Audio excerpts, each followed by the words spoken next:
Sinepju graudiņš, vārds katrai dienai. Īstajā laikā un īstajā vietā. Šodienas rakstu vieta.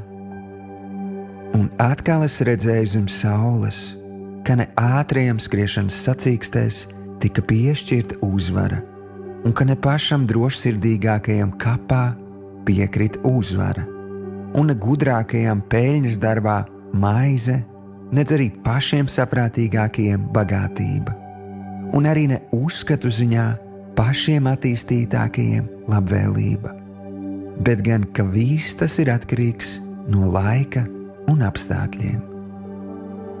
Salamans mācītājs, 9. nodaļa, 11. pants.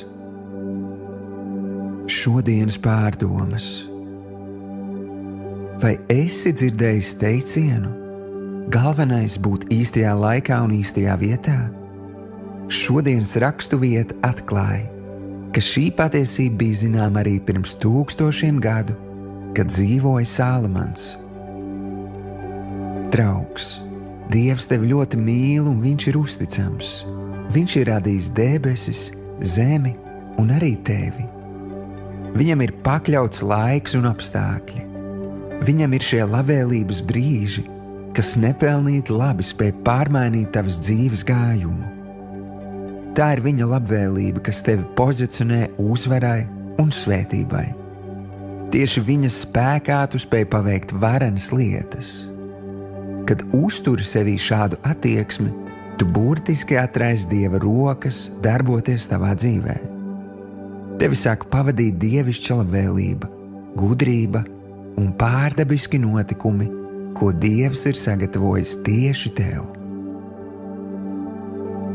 Šodienas lūkšana. Tēvs, paldies par īpašajiem labvēlības brīžiem, ko esi sagatavojis manā ceļā. Paldies par tavu mieru un prieku, kas pavada katru manu soli.